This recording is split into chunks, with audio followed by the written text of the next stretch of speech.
Je me trouve actuellement dans la capitale de la pornographie européenne. Potentiellement, dans chacun de ces bâtiments peut se jouer une dizaine de films X par jour. Et l'ensemble des productions françaises sont quasiment toutes détenues par un seul et même homme, le milliardaire Greg Lansky. Sans que tu t'en rendes compte, cet homme détient un pouvoir phénoménal, non seulement sur l'industrie du porno, mais aussi sur ton cerveau.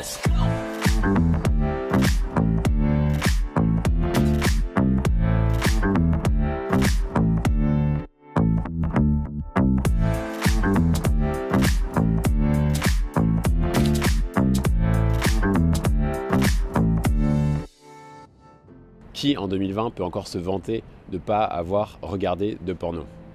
C'est quelque chose de tellement répandu qu'on l'a quasiment tous fait. Mais pourtant, est-ce que c'est si anodin que ça? Il y a 2 mois, je suis tombé sur la vidéo de Théo. Théo, c'est un ancien addict au porno et il a monté une chaîne pour expliquer tous les travers que ça lui a causé et pour aider d'autres hommes à s'en sortir à leur tour. Je me reconnais énormément dans sa démarche parce que je pense que le porno a clairement favorisé l'éjaculation prématurée chez moi et aussi chez d'autres hommes que j'accompagne. Mais le regard de Théo est assez unique. Et ensemble, on va voir 5 éléments qui font que le porno ruine ton cerveau.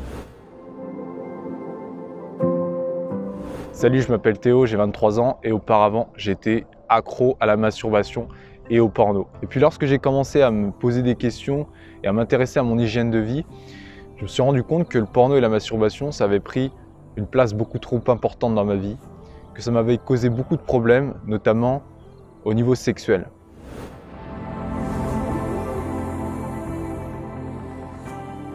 La première raison, c'est que le porno fait baisser ton niveau d'énergie, ton niveau d'ambition au quotidien. Tu dois certainement te reconnaître dans ce point si tu essaies de te rappeler la dernière masturbation que tu as eue.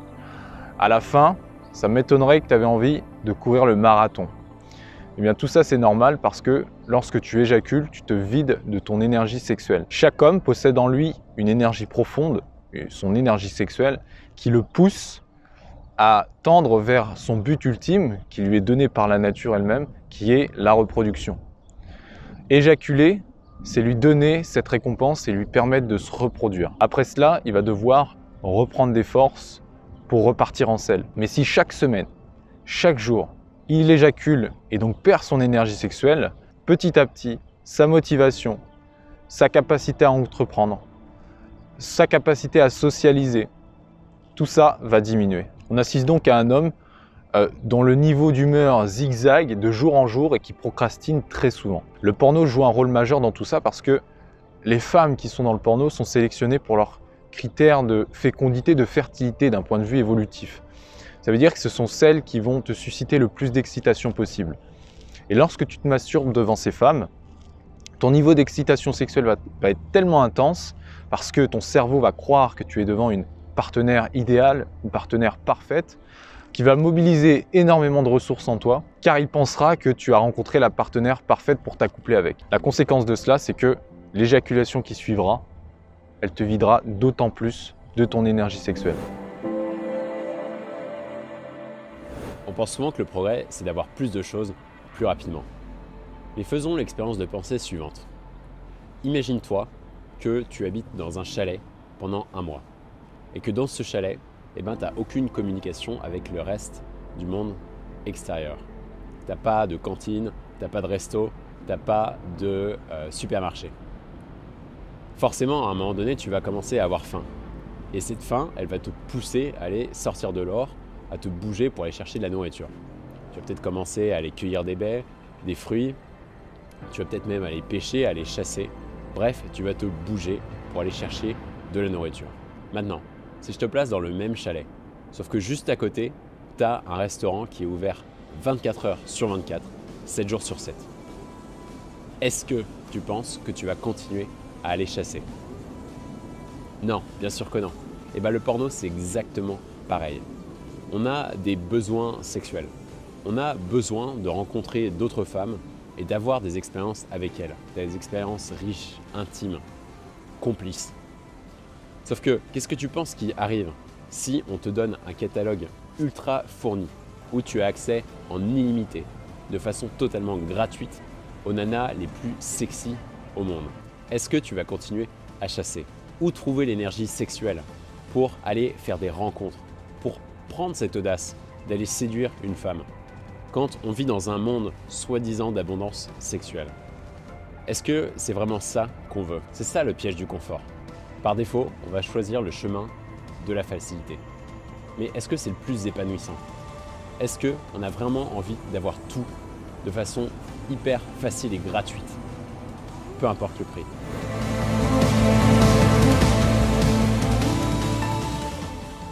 Une autre conséquence du porno sur ta vie sexuelle, c'est la baisse de l'estime de toi-même. Comment est-ce que tu veux t'aimer si tu regardes régulièrement des vidéos auxquelles tu culpabilises à chaque fois que tu les regardes? Comment s'aimer lorsque l'on se masturbe devant des vidéos qui nous font culpabiliser? C'est sûrement ton cas si cela fait longtemps que tu regardes du porno. Tes goûts ont changé. Tu ne regardes plus les vidéos que tu regardais auparavant parce que tu as eu besoin de plus en plus d'excitation. Donc tu t'es dirigé vers des catégories de plus en plus violentes, trash, hardcore, fétiche, prends les termes que tu veux. Avant ça te choquait, mais plus maintenant. Maintenant tu tolères. C'est devenu normal pour toi. Et maintenant tu te dis, pourquoi est-ce que je regarde ces vidéos alors que je n'oserais même pas le faire dans la vraie vie? Alors tu subis cette culpabilité post-éjaculatoire sans cesse, régulièrement, et tu fais baisser ton estime de toi de jour en jour. Anecdote personnelle, depuis que j'ai arrêté de me masturber compulsivement devant du porno, j'ai vraiment l'impression d'avoir retrouvé un contrôle de moi-même, un contrôle de mon corps et de mon esprit. C'est difficile d'être épanoui et content de soi lorsque l'on a une dépendance au porno, parce qu'on n'a plus l'impression d'être libre de ses mouvements et libre de ses pensées. Inconsciemment, ne pas être libre de ses actions et de ses pensées, c'est avoir des chaînes mentales autour des poignets.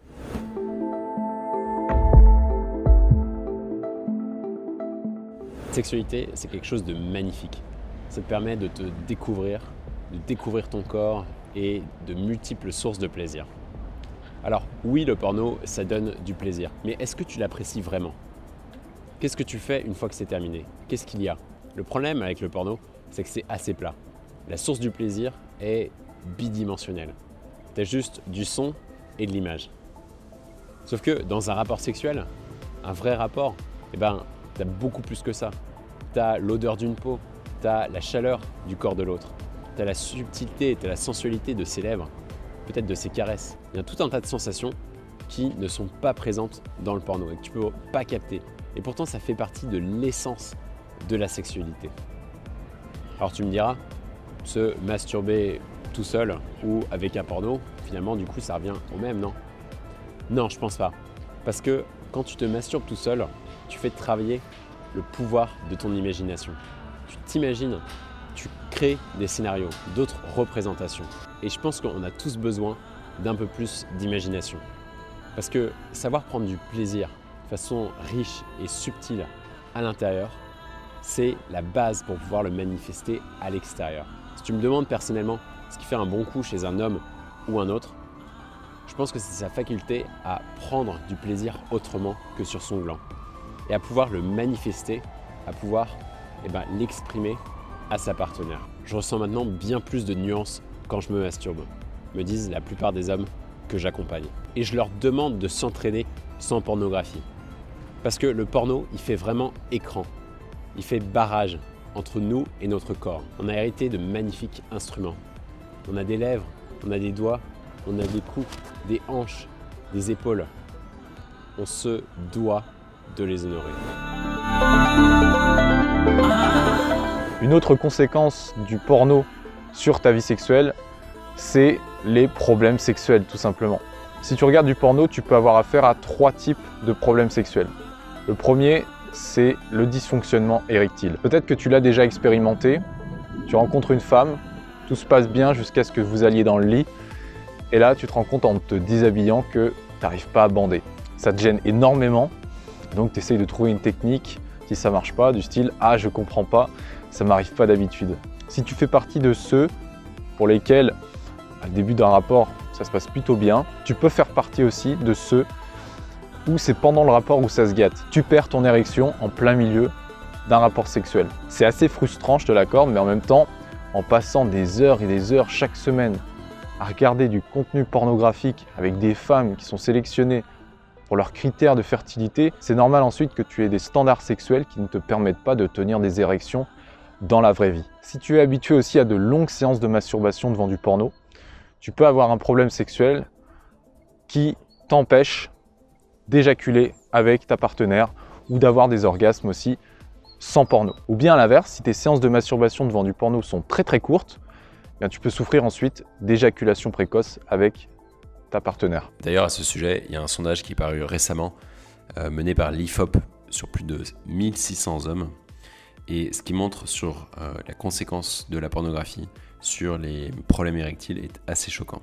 Chez les moins de 35 ans, ceux qui regardent du porno quotidiennement sont 56% plus nombreux à avoir des problèmes érectiles que le reste. Ok, donc si aujourd'hui tu es dans une démarche où tu veux te libérer de ta dépendance au porno, écoute-moi bien parce que je vais te donner 3 conseils en or. En premier, définis les raisons exactes qui te poussent à vouloir arrêter le porno. Ça ne sert à rien de vouloir t'engager si tu ne sais pas pourquoi tu veux le faire.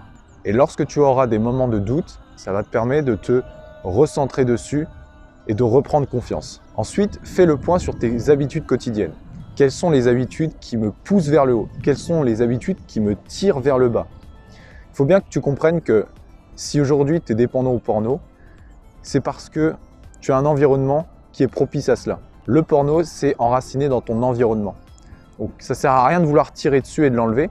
Il va falloir que tu changes ton environnement pour que le porno ne trouve plus sa place dedans. Le dernier conseil que je vais te donner, c'est le suivant. Réapprends à te masturber sans porno. Mais le problème, c'est que depuis des années, tu as lié l'éjaculation avec le porno. Imagine les deux mots, porno et éjaculation, avec de la colle forte au milieu. C'est comme si c'était extrêmement lié. Et bien, ce travail-là, d'éjaculer, de te masturber sans porno, tu peux le faire aussi avec une partenaire, et bien, ça va te permettre de délier les deux. Parce que si tu ne fais pas ce travail-là, tu vas toujours associer le porno avec le sexe.